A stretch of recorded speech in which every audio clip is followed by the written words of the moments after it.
احذر بني جماعة الإخوان، احذر بني جماعة الإخوان، واسمع حروف مقالتي وبياني، فهم العدو لأهل سنة أحمد، أنصار كل معاند خوان،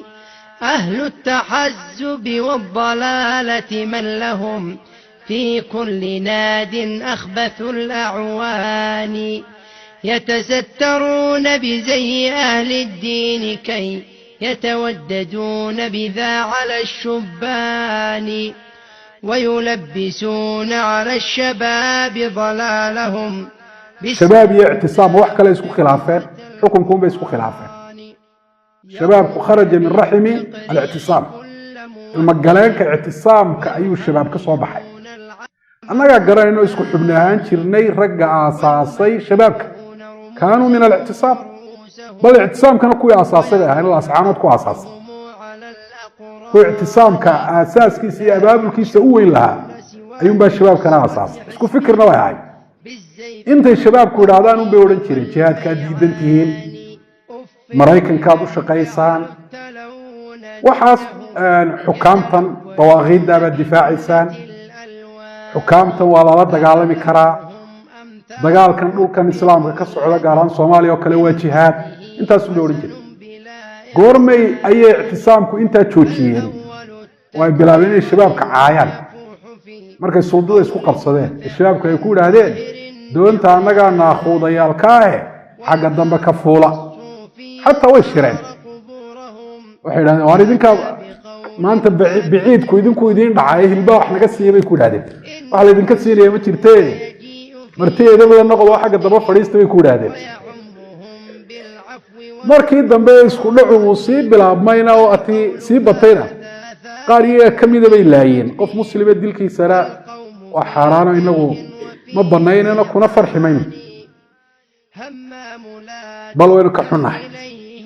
markaasay bilaabeen in yiraahdo waa khawaarij waxay khawaarij ku noqdeen waxaana xaqiiqadu ay tahay واسكو مذهب لكن خلافات كاسون با كلا كخيي وانا laga tamar batayun wala اعتصامك imka xamar hudeel dawladdu ku ilaalisay mooyaan meel kale madaxdu ma gali karaan ayimka xorriyay iskama socon karaan in dawladdu ku hoos jiraan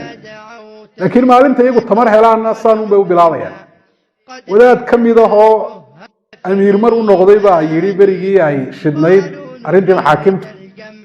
ayuu yiri inta nin madaxiisa ugu yeeray ayuu yiri shacabku maalintu la raaco aan idin la sameeyna buu nin kale oo kamidina kitaab baabu ku qoray wuxuu dadka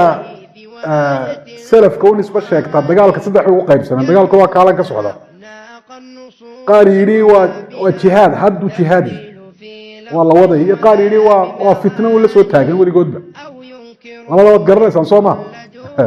iyo qaar leh waa jihaad laakiin hadda waqtigiisii baan ahayn aanu yara nasano marka istiraaxatu muharib baa la dhawaxan xawayaa lagu khaldan inta soo jeerna way dhacdo taariikh way soo martay inta yiraahdeen dagaalkii waan iska daynay haddana inay dib u alooseen way wuxuu qofka hadduu fikir ahaan iyo madhab ahaan ugu jiro fursadu muu la sugayaa iyo munaasabad waxa weeyaan u soo marta فاحذر ولا تنسى لهم ولحزبهم وكذاك أنتم معشر الشبان.